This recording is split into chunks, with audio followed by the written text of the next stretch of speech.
My girlfriend broke up with me, saying she needed to work on herself and wasn't ready for anything serious.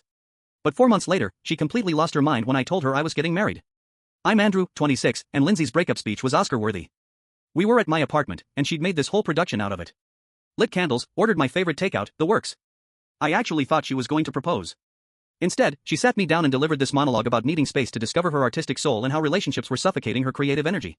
She'd been taking these pottery classes and suddenly thought she was the next big thing. I can't be authentic to my art while I'm emotionally dependent on someone else, she said, like she was reading from a self-help book. I need to learn who I am outside of romantic relationships. Lindsay had never paid for a single pottery class.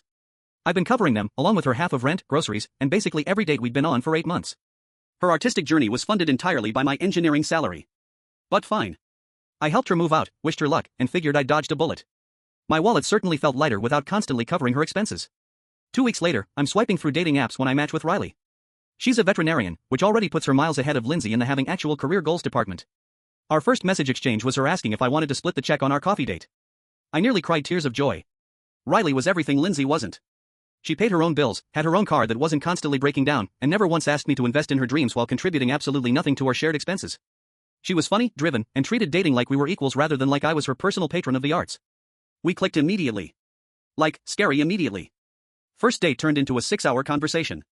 Second date, she cooked dinner at her place. A real dinner with vegetables and everything, not microwave ramen with creative seasonings like Lindsay used to make. By month 2, we were spending every weekend together.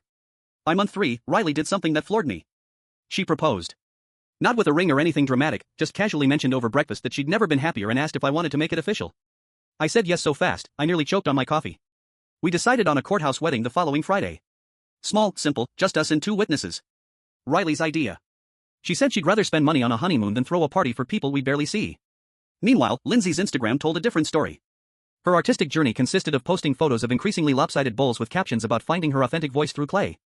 She'd sold exactly 0 pieces, but had somehow convinced her parents to fund a studio apartment in the arts district. When I posted our engagement announcement, my phone exploded. Lindsay sent a novel-length text about how sudden everything seemed and whether I was rebounding from our deep connect action. She followed it up with calls I didn't answer and Instagram DMs I didn't open. Then came the wedding day text. I made a huge mistake. Can we meet? I showed Riley, who just laughed. Tell her congratulations. You're getting married in 3 hours. So I did. Can't talk. Getting married today. Hey, good luck with the pottery. What happened next was beautiful chaos. Lindsay showed up at the courthouse in a wedding dress.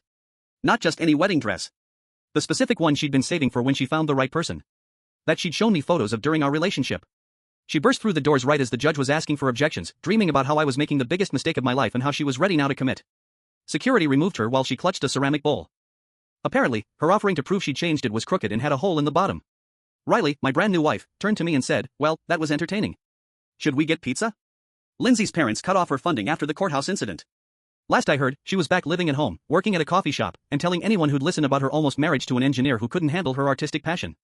Riley and I just bought our first house. Turns out, when you're not constantly financing someone else's delusions, you can actually save money. Who knew?